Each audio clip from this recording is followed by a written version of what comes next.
The strong voices of these fishermen sound like the English of the West Country, Dorset, Devon, or Cornwall. It's from 4 o'clock in the morning till 8 o'clock at night, 6 days a week. Rain, snow, ice, wind. It doesn't make any difference. We have to go. We're like the mailman, I guess. In fact, this is America's Chesapeake Bay, and these are the descendants of some of the first settlers to venture across the Atlantic. They all say I talk slow, so I'm aware of that, and that's the way I am. I can't help it. This is the story of the English of William Shakespeare and the King James Bible, and how it was brought to the New World by the Elizabethans.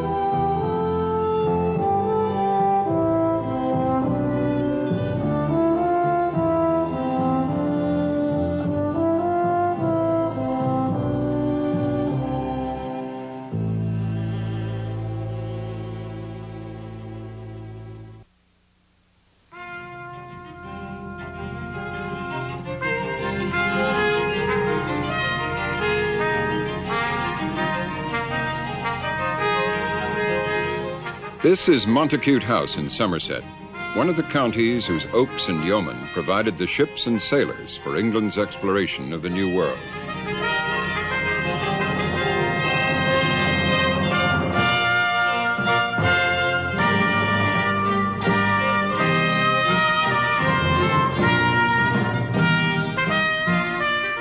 This was the century of the English Renaissance, and Montacute, built in the shape of an E, is the fitting symbol of the Elizabethan flowering, traditionally the golden age of the English language.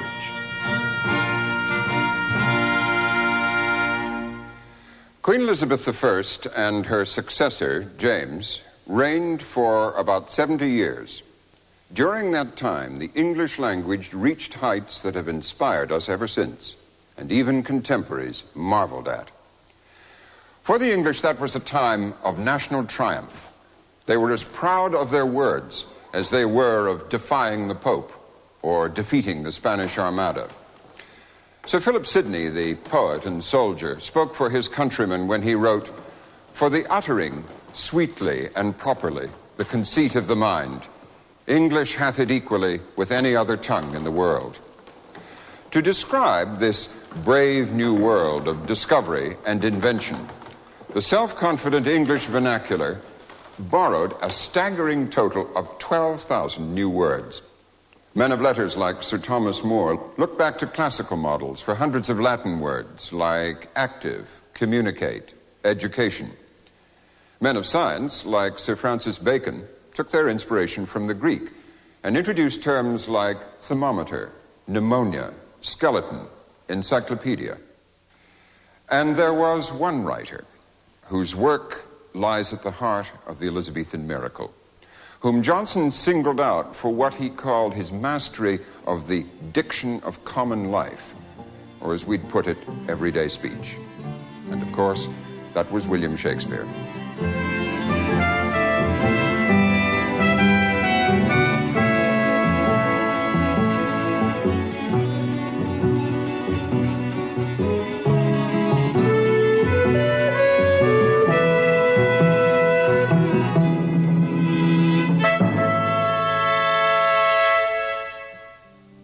There are many legends, but almost nothing certain is known about the greatest writer in our story.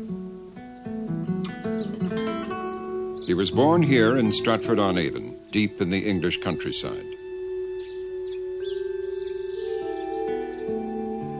He was educated at the local grammar school. At the age of 18, he married Anne Hathaway, who lived here, and they had 2 children. In his 20s, he left all this behind and appeared as an actor in London, where he wrote poems and 37 plays.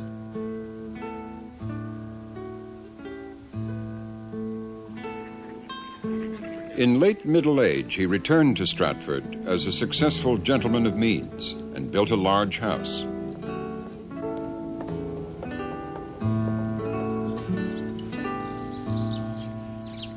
Only his knot garden remains. Today, Stratford is a mecca for Shakespeare lovers, actors and audiences alike throughout the world. Penny Downey has come from Australia to play Titania in a Royal Shakespeare Company interpretation of A Midsummer Night's Dream. His mother was a votress of my order, and in the spiced Indian air, by night, full often has she gossiped by my side, and sat with me on Neptune's yellow sands, marking the embarked traders on the flood, when we have laughed to see the sails conceive and grow big-bellied in the wanton wind, which she with pretty and with swimming gait following, her womb then rich with my young squire would imitate, and sail upon the land to fetch me trifles, and return again as from a voyage rich with merchandise. But she, being mortal, of that boy did die, and for her sake do I rear up her boy, and for her sake I will not part with him. So is mine eye. As well as such high-flown imagery, Shakespeare's poetry, rich with the vocabulary of his native Warwickshire, reflects his country origins. Terms like ballow, meaning a cudgel, honey stalks for red clover, mobled, a local word for muffled, and gleek, meaning to sing. The more the pity that some honest neighbours will not make them friends. Nay, I can gleek upon occasion. Shakespeare's language ranges from the russet yeas and nays of fools and rustics like Bottom the Weaver here, to the taffeta phrases, silken terms precise, of kings and fairies. I am a spirit of no common rate, and summer still doth tend upon my state. And I do love thee, therefore go with me. I'll give thee fairies to attend on thee, and they shall fetch thee jewels from the deep, and sing while thou on pressed flowers doth sleep. And I will purge thy mortal grossness so that thou shalt, like an airy spirit, go. His plays have every kind of spoken English. Pigeon with Caliban, philosophical with Hamlet, bawdy with Falstaff, heroic with Henry V, and pastoral lyrical with Titania. The moon, methinks, looks with a watery eye, and when she weeps, weeps every little flower, lamenting some enforced chastity. For many years, one of the Royal Shakespeare Company's leading directors was John Barton. My obsession with Shakespeare is to do with so many elements, and I hate in a way to talk about it because it's the whole of those elements that I love. But it's partly, obviously, his sense of character, it's partly his sense of dramatic situation, very much his story, but perhaps in the end, above all, and what first drew me to him, is his language. Let us, ciphers to this great account, on your imaginary forces work. Suppose, within the girdle of these walls are now confined two mighty monarchies, whose high upreared and abutting fronts the perilous narrow ocean parts asunder. Piece out our imperfections with your thoughts. Into 1,000 parts divide one man, and make imaginary puissance. Think, when we talk of horses, that you see them, printing their proud hoofs i' the receiving earth, for 'tis your thoughts that now must deck our kings, carry them here and there, jumping o'er times, turning the accomplishment of many years into an hourglass.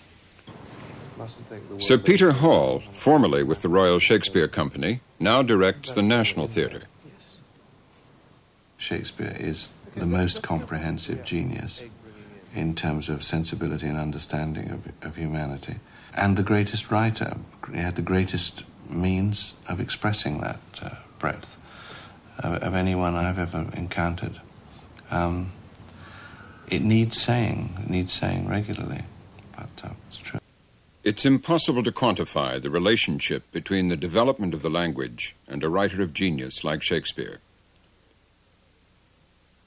But this, the first folio of his plays, the source for scores of Shakespearean words and phrases, had a direct influence on every one of us who speaks English today. He had an inexhaustible passion for words. He has the largest vocabulary of any writer in English, approximately 34,000 words, which is about double what an educated person uses today in their lifetime. In one famous passage, Shakespeare uses just 2 words from his prodigious vocabulary with arresting boldness. The murderer, Macbeth, laments that the blood on his hands would stain even the ocean. This my hand will rather the multitudinous seas incarnadine, making the green one red. As well as multitudinous and incarnadine, the long list of new words and uses that gain currency from the folio include accommodation, premeditated, assassination, submerged, and obscene. In Love's Labour's Lost, he could almost have been writing his own epitaph when he describes Don Armado as a man of fire-new words. I think it's no accident that Shakespeare spelled his own name by a whole variety of ways. Spelling was a matter of taste. As part of that freedom, I think we should see the fact that you can invent words. Shakespeare invented more words than anybody who's ever lived. And no one apparently ever commented on that at the time. It just was a fact. So there was an enormous sense of freedom, creative freedom.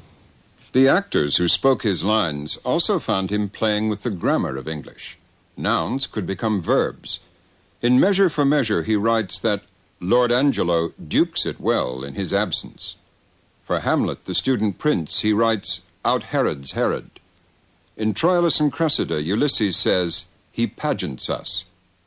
And in Richard II, the Duke of York says, That grace mean no grace, no uncle mean no uncle. I am no traitor's uncle. But above all, Shakespeare gave the London audiences who flocked to his plays at the Globe a wealth of quotable quotes. One play alone is a thesaurus of phrases that have become almost cliches. Frailty, thy name is woman, a truant disposition, take him for all in all, more in sorrow than in anger, the primrose path, to the manner born, the time is out of joint, brevity is the soul of wit, more matter with less art, the play's the thing, to be or not to be, the lady doth protest too much, hoist with his own petard, cruel to be kind, yeoman service, a palpable hit, the rest is silence.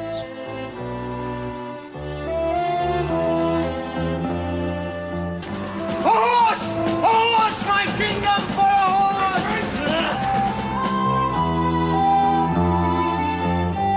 Friend, Romans, countrymen, lend me your ears! This happy breed of men, this little world, this precious stone set in the silver sea. The quality of mercy is not strained. It droppeth as the gentle rain from heaven upon the place beneath.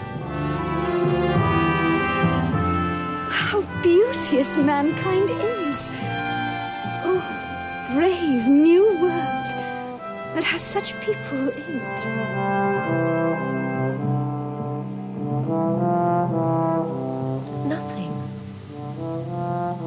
Nothing will come of nothing.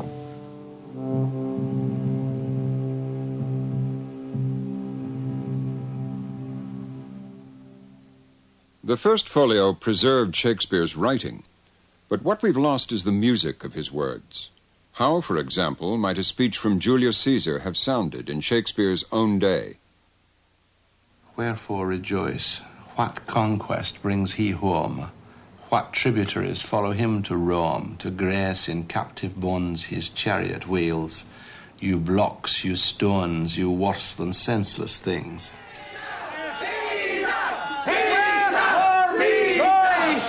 What conquest brings he home? What tributaries follow him to Rome, to grace in captive bonds his chariot wheels? You blocks, you stones, you worse than senseless things. Oh, you know, one suddenly sees a line like, doth not Brutus bootless kneel, which is very different to doth not Brutus bootless kneel. It has a very different dramatic impact. I'm always terribly worried when I work with modern actors on Shakespeare that the state of modern English is so clipped and grey and uninflected, and our vowels are so short. What we know of Elizabethan speech is much richer, much more akin to Northern Ireland or American accent in the assonance and richness of the vowel. And the problem is, unless you have those rich vowels, it's sometimes quite difficult to make the lines scan, and particularly it's difficult to appreciate their music, their assonance, the real weight of sound that they ought to have.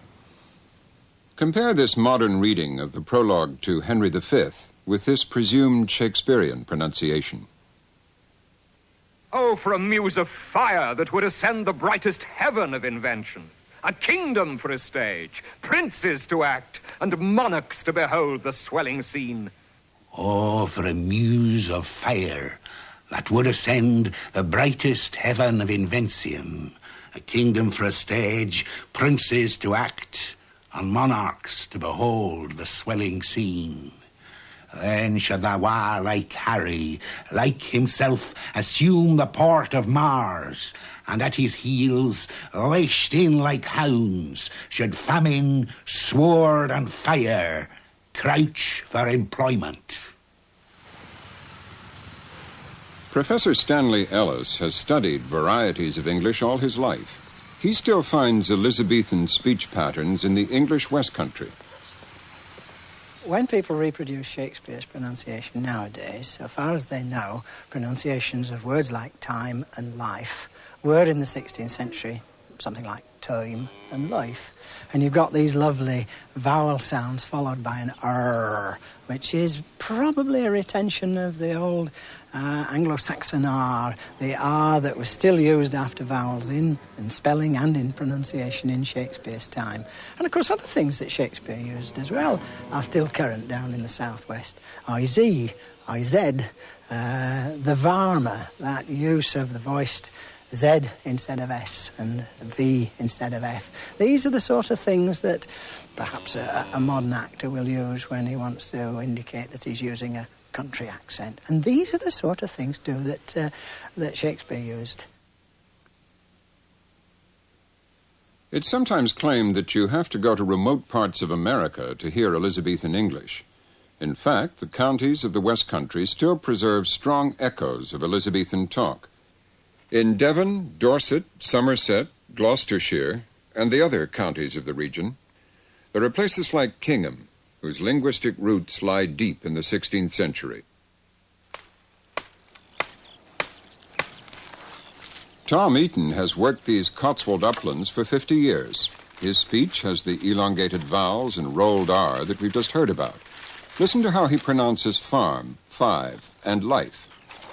A lot of people think that farming's all pleasure, you know, but people come for holidays, say, oh, lovely life, farm life, and it's like this, but when you're at it every day, it's not so good, I must say. All weathers.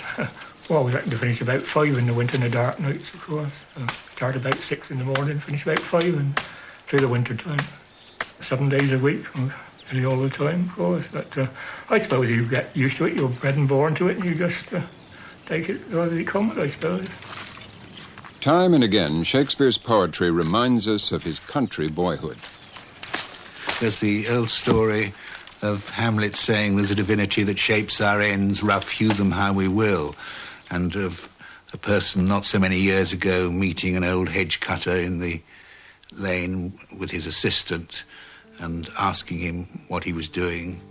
And the reply was, he rough-hews them, and I shape their ends.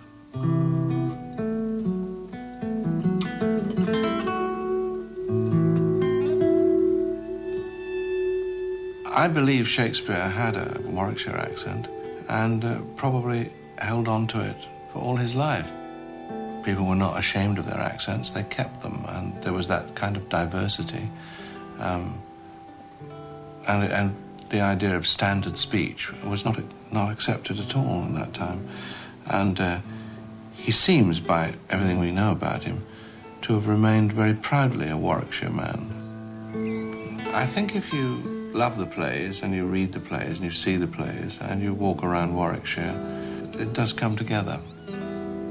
There's nowhere closer to Shakespeare than Warwickshire, the Warwickshire countryside and the Warwickshire villages.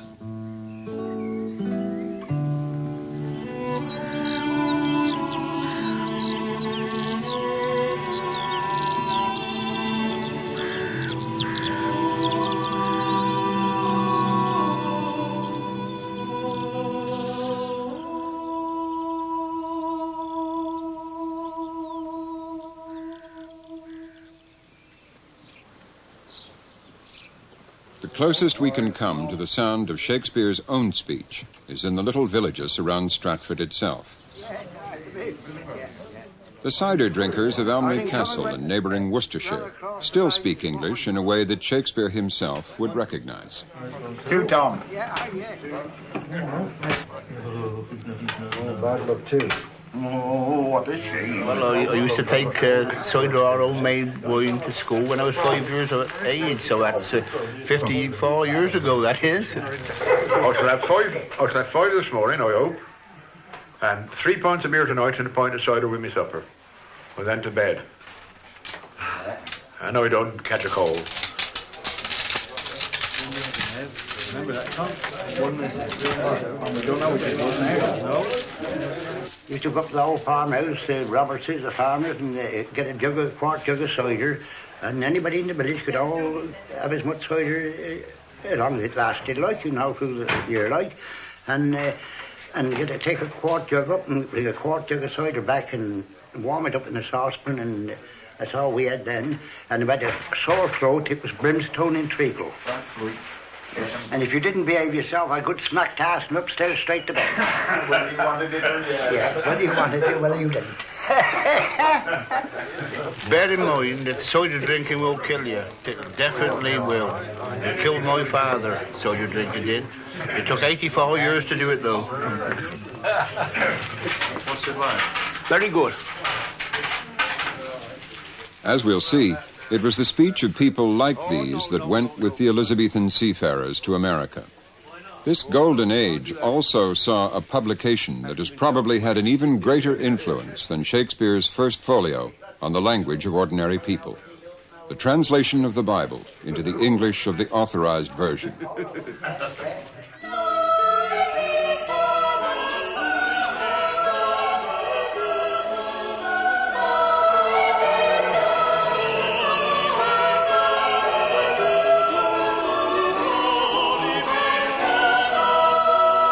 Here at last was the Word of God, expressed in terms that everyone could understand.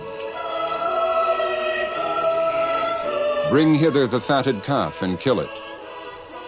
Lord, now lettest thou thy servant depart in peace according to thy word. Physician, heal thyself. For many are called, but few are chosen. All they that take the sword shall perish with the sword. Where Shakespeare drew on his teeming vocabulary of 34,000 words, the new translation achieved the majestic effects of its prose with barely 8,000.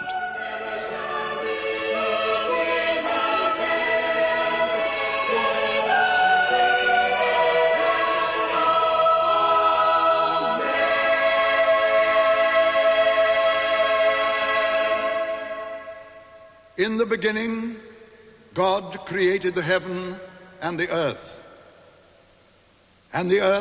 was without form and void, and darkness was upon the face of the deep. And the Spirit of God moved upon the face of the waters. And God said, "Let there be light." And there was light. And God saw the light, that it was good. And God divided the light from the darkness. And God called the light day, and the darkness he called night. And the evening and the morning were the first day.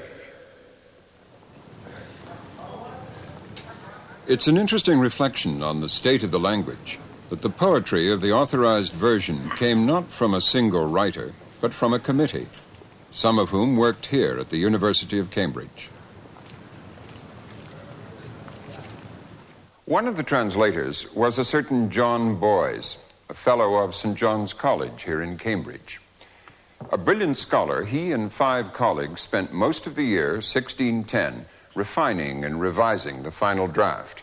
Their brief, to make the King James Bible not only read well in English, but sound well, a quality for which it's revered to this day. Let's compare a passage in Henry VIII's Great Bible with one in the King James Version. The Great Bible, in chapter 12 of Ecclesiastes, the preacher says, "Or ever the silver lace be taken away, or the gold band be broke, or the pot be broke at the well, and the wheel upon the cistern, then shall the dust be turned again unto earth from whence it came, and the spirit shall return unto God which gave it. All is but vanity, saith the preacher, all is but plain vanity." And the King James makes that into, "Or ever the silver cord be loosed, or the golden bowl be broken, or the pitcher be broken at the fountain, or the wheel broken at the cistern, then shall the dust return to the earth as it was, and the spirit shall return unto God who gave it. Vanity of vanities, saith the preacher, all is vanity." And I think you can see from that comparison that not only is the King James Version clearer, but a good deal more poetic.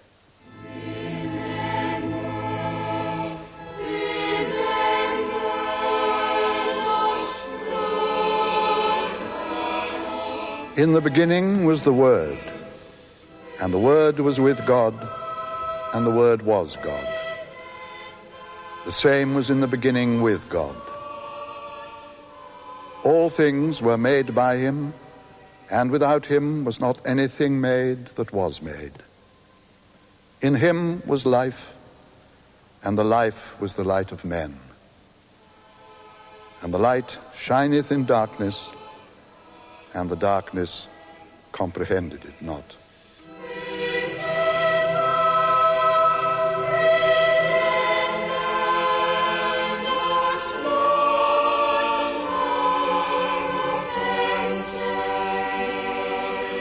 Contemporary with the King James Bible, the Book of Common Prayer expresses the rites of passage in the English Church. From the cradle to the grave. Renounce the devil and all his works. Give us this day our daily bread.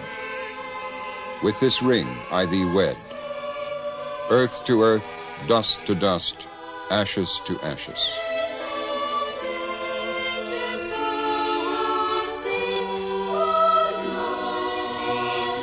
There's an air of innocence to the ease with which Shakespeare and his contemporaries, poets, playwrights, even translating committees, explored the language to the limits.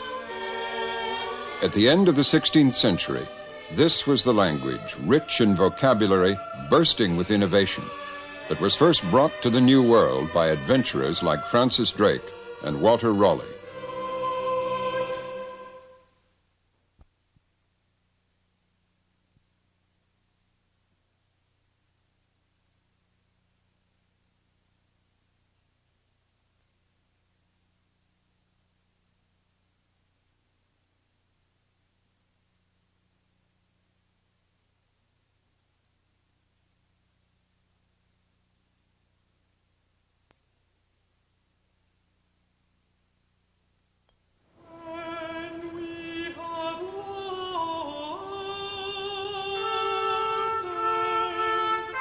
Sir Walter Raleigh, who had this farm in Devon, rolled his Devonshire R's to his dying day. His speech was actually parodied by Shakespeare, but he was a typical Elizabethan, renowned as a poet, statesman, and explorer, the sort of man people liked to gossip about.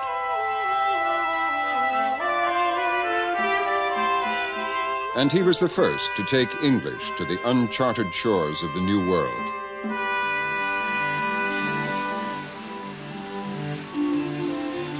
In 1584, Raleigh, who'd always dreamed of setting up English cities overseas, sent 2 ships across the Atlantic. This was the first of 3 brave attempts to establish an English-speaking colony in the place he named Virginia, in honor of his queen. The first of his ships made its landfall on the coast of North Carolina. In the words of the captain, very sandy and low towards the waterside.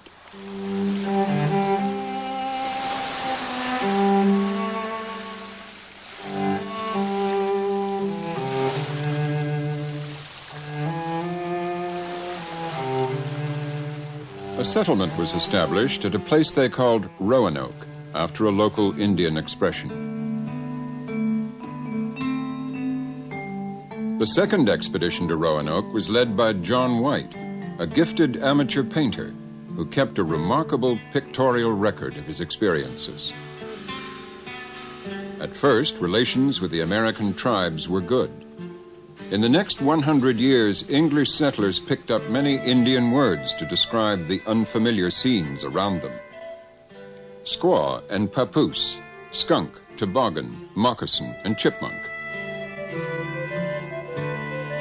American English eventually borrowed hundreds of Indian words, from wigwam to tomahawk.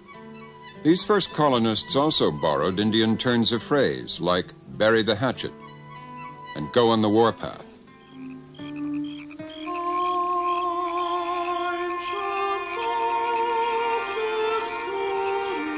But the Roanoke adventure turned sour. Settlers and natives fought about scarce supplies.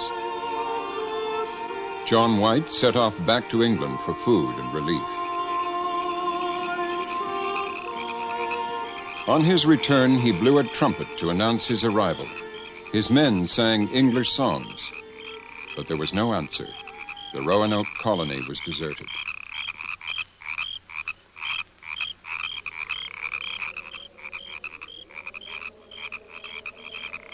To this day, the fate of Raleigh's settlement remains a mystery, but its place in history has been overshadowed.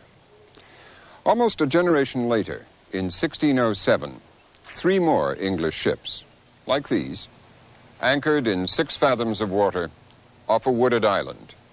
The sailors called it Jamestown, after their new king. From over the water, they could hear the cries of the native Indians, the first sounds from a vast and unexplored continent. After searching in vain down the coast for the Roanoke colony, these Jamestown settlers held on by the skin of their teeth and became the first English-speaking Americans. Many of the Virginians who lived here in Jamestown and who settled in colonies like Maryland and the Carolinas would have had strong West Country tones, like Walter Raleigh. Their distinctive burr became a fundamental characteristic of much American English. Here and there, in isolated communities on the East Coast, you can still catch the sound of those lost voices.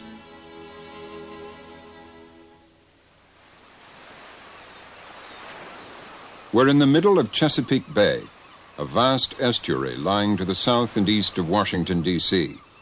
It's famous for its oysters and crabs. This is little Tangier Island. Here you can still hear a kind of language fossil, a variety of English that's probably changed very little since the first sailors from Cornwall landed here in the 1680s.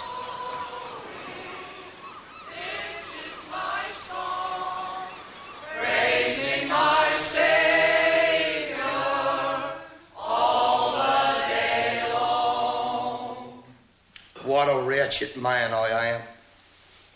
You know, in the city this day and time, you see the devil so strong, and the people is just a-going right along with him. It's only when you accept Christ as your Savior, that you have to buckle this tide. Bend low beneath the burden of his load. It was across The speech of these islanders, who are known as Tangerines, is a first cousin to the West Country English of Jamestown and Roanoke.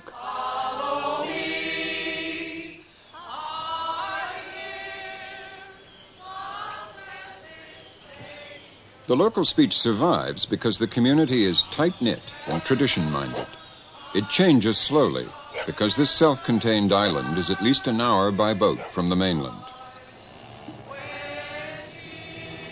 The same families, the Crockett's, the Pruitts, the Parks, and the Shores, have lived and died here for generations. And when the men are out on the water, Tangier Island is like a children's playground.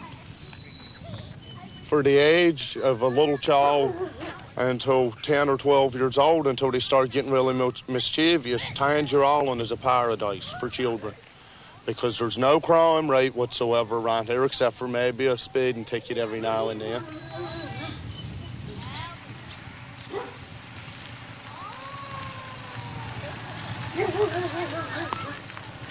It's a nice place and ain't a lot of traffic and all. There's just about 4 cows on this island. One of the special peculiarities of Tangier speech is the playful use of opposite meanings and double negatives. They say, you ain't pretty, and they mean you are pretty. You just say that you ain't a going, which you are, but everybody does know, though. I don't know, but you say it most of the time. And then, like they say, if they're this dress and it's real pretty, they say they ain't ugly none, and they mean it's pretty. Oh, you just say it, but everybody knows what you mean, because everybody says it around here, and they know what you mean when you do say it. Our voice, our language hasn't changed since people first moved to Tangier Island. We still speak the same accent, or so some people have told us.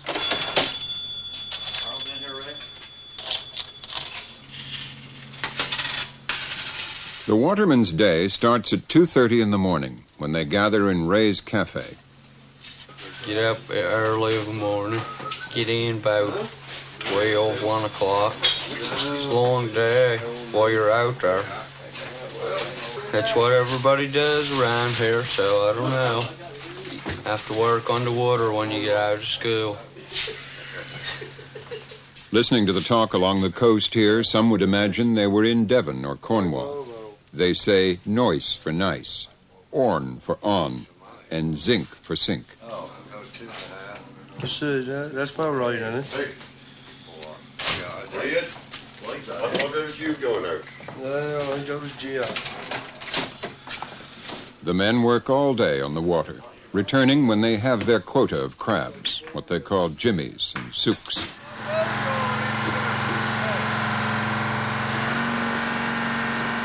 If one boat breaks down, has any kind of engine trouble or anything, and he's not in this harbor of a night, there'll be 8 or 10 people get together and they'll say, well, he hasn't never come in yet, we better go out and look for him. And they'll go out and they'll look until they find him. They'll stay out all night long if they have to, just to find that one lost boat to help that fellow out. There are still a few isolated language communities, like Tangier, dotted up and down the east coast of the United States.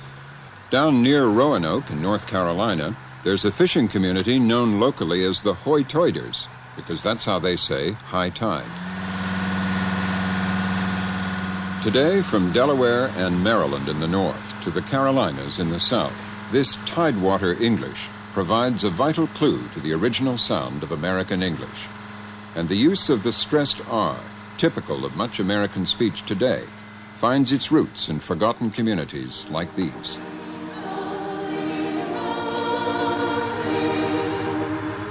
The people knows each other, they help each other all they can, and that's what makes us all a community. There's an awful lot of brotherly love around this place.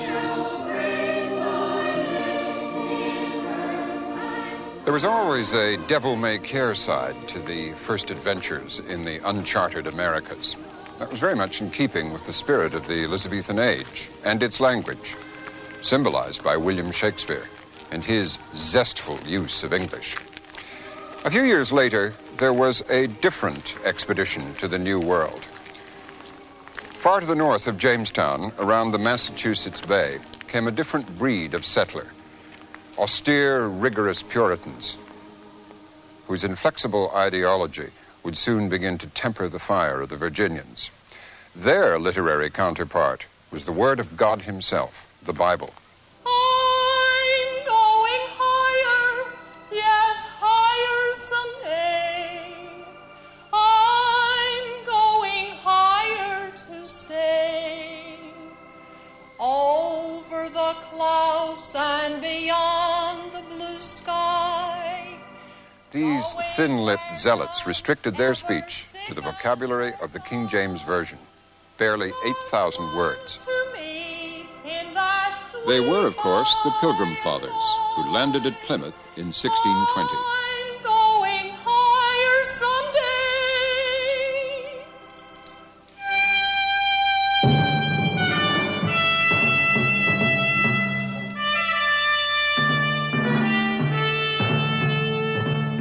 Plymouth Plantation in Massachusetts, New England, is a living history community.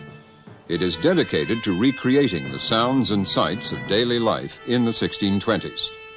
The inhabitants make a special study of the main varieties of English brought here by the Pilgrim Fathers.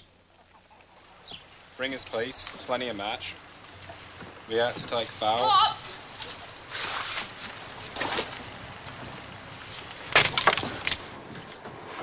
They like to reproduce both the customs and the speech of the Puritans.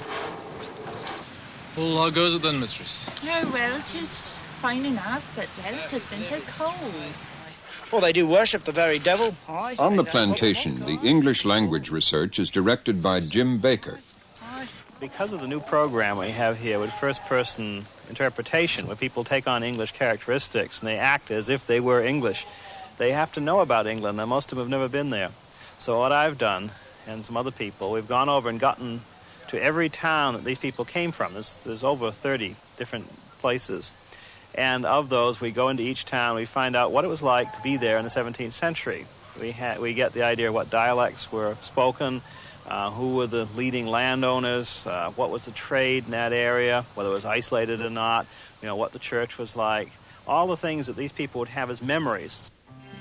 The Pilgrims who emigrated to Plymouth came from all over England. Many of these first New Englanders originated in the south and east. But as the place names like Cambridge, Bedford, and Boston, Braintree, and Lincoln suggest, the largest group came from the eastern counties. The flat, cold fens of East Anglia, the Puritan stronghold.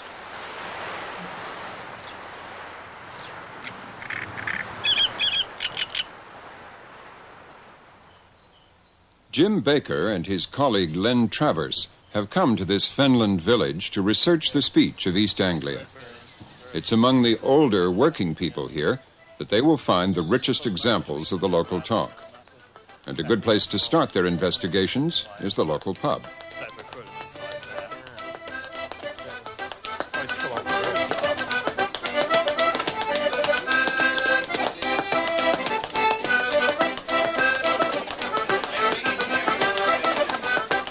On Saturday evenings, East Anglians gather here for what they call a tune-up.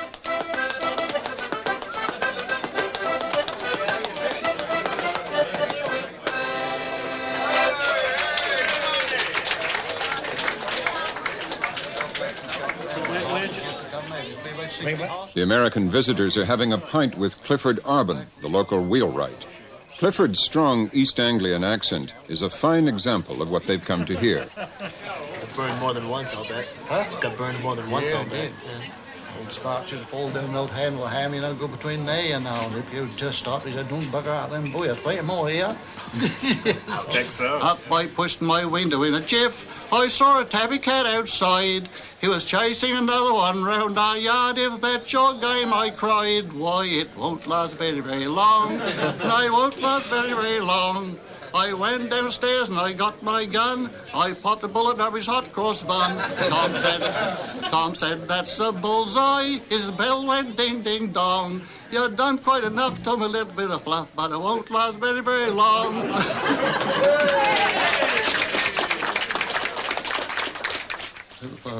Yes, sir. Clifford's craft is as traditional as his talk. Had old stuff in it. That's old, no, Ambo.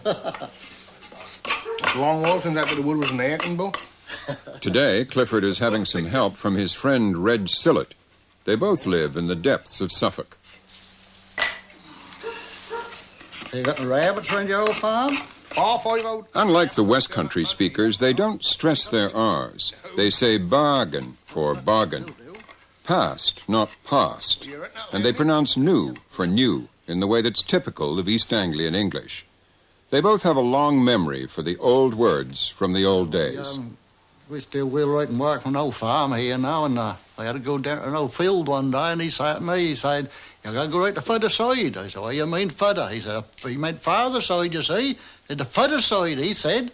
So he went across that old field, and I got across there, and I see an old bloke there. He said, where you going? I said, I'll come to the further side. He said, what do you mean further side? I said, I don't know. I said, more don't know farmer, I don't think. I come away one day, I said, my granny, I said, I'll rent my Risbon. I said, Risbon? She said, yeah. I said, your shirt sleeve, you see. They can't call that your sleeve, they call it your Risbon. All this is a Risbon. Did you know that? Didn't hear no one. Yeah, they call that a Risbon. Yeah. And what else did they used to say? When there's a carton of hay and that, you know, if they ain't gotten up the top of the stack up, they didn't say I want a big load, they say I want another little bargain. They call that a bargain. They didn't call it a small load, another little bargain. Little bargain, yeah. Yeah. That's when you got it there, that was too big. The main thing to remember was your frail, boy. Frail, yeah. You got to keep your frail way, because if you lost that, you ain't got no grub in for the rest of the day. What was a frail then? Well, your dinner bag, you think. Dinner bag. You got to keep out of that. Yeah. Did you used to wear lodges? No, my father did, but I wouldn't be messed up with that. Yeah, no strap around there. No, With the trousers up there, put high in, and they put no strap around there called a lodger. Lodger, yeah. That's right. Them days are gone. They're all gone, yeah. Here in Eastern England, we've got a completely different modern dialect from the one that we have over in the southwest of the country. There's no R after the vowels as we had turn and heard, and it's that freedom from the R after the vowels that is still to be heard in the New England states of America, because it's from here, from Cambridgeshire and Norfolk and Suffolk, that the Puritans went over to the eastern United States and took with them a completely different language, which is still identifiably different today. Baker and Travers are here in East Anglia to find the roots of Puritan English. Well, this is something. Oh, yes. All the timber and those carved figures up there, very nice ones. Church and parish records also tell them about the kind of people who emigrated to the New World. Today, they're on the trail of the Howland family, whose story provides an important clue to the making of American English. Henry Howland worshipped in this church and is buried here. And of course, over here is old Henry himself, the plaque there. One of his sons, John, was a pilgrim who crossed to America on the Mayflower.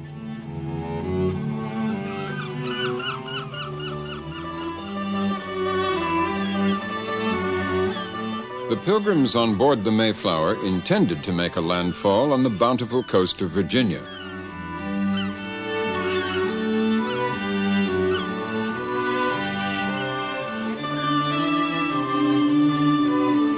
But wind, tide, and poor navigation swept them north that November to the wintry, inhospitable shores of the part of America that became New England.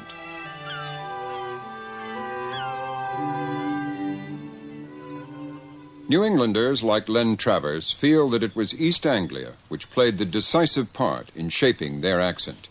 Many feel that the New England dialect is based primarily upon the English East Anglian dialect.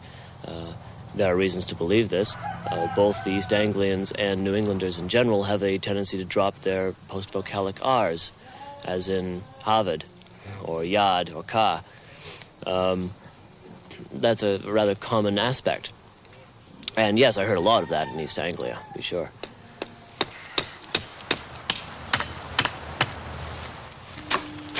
Some people pick up their dialects rather quickly.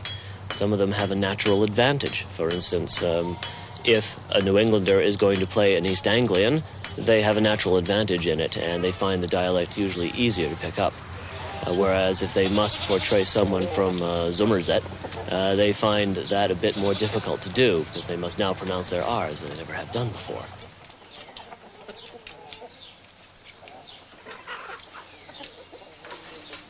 A living example of a modern New England accent, inherited from his mother, is Jim Baker's.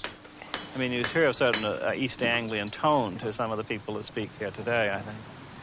My mother has been taped by people doing a linguistic atlas of New England. So apparently my accent, if as much as it's like hers, is one of the old Plymouth accents. People say it sounds like Maine, but then Maine was connected with Plymouth back in those days. But it is an old Plymouth accent of sorts.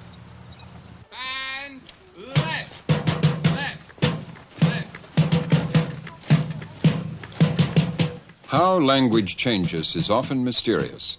Although the main traceable elements were brought here by East Anglian settlers, theirs was not the only accent.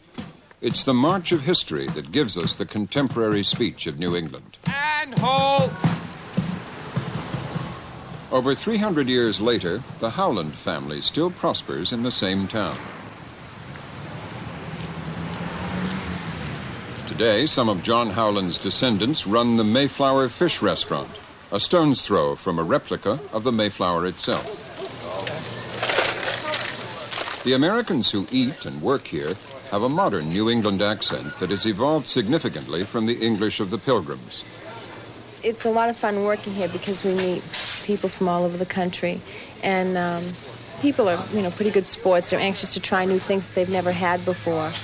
So they come in and they ask a lot of questions about what's a quahog, or what's the difference between a clam and an oyster, and a lot of them order lobster. Salami Mirage. Is this for here? Would you like chowder now? I come from down east and I like fish. Well, there's a lot of different types of people who come in. Most of our business is local people. We have a lot of the older Plymothians, a lot of descendants of the Pilgrims, the Brewsters and the Howlands who own this place are. There's quite a few throughout the town. In many ways more conservative than British English, there are words still spoken here whose meanings have survived in the United States long after they were lost at home. I guess for I think, gotten for got, mad for angry, and fall for autumn would all have been familiar to Shakespeare and his contemporaries. Sometimes you get a lot of customers who come in here and they'll be really mad at the fish prices or how high they are. They get really mad at that. They don't really care for it too much. I guess I live in Plymouth the rest of my life. I'd like to, and I guess my kids will also. Today, the New England accent is found from Maine, New Hampshire, and Vermont in the north to Connecticut and Rhode Island in the south. But it all started here in Massachusetts. In the generation after the first landing at Plymouth Rock, some 200 ships sailed here, swelling the population to about 250,000. The majority of the New Englanders came from London and East Anglia, the so-called East Midlands. Farther south in Virginia, as we've seen, most of the first settlers came from the West Country. So the English of the East Midlands and the English of the West Country lie at the heart of American English. And it's from these sources that we get the characteristic flat A, dance instead of dance, and the final R, mother instead of mother, of most American speech.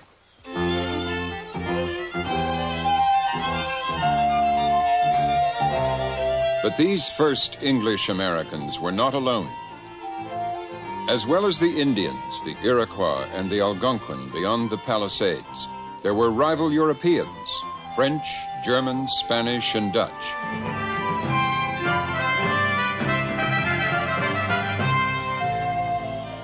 And soon from the British Isles, there were the land-hungry Scots and Irish.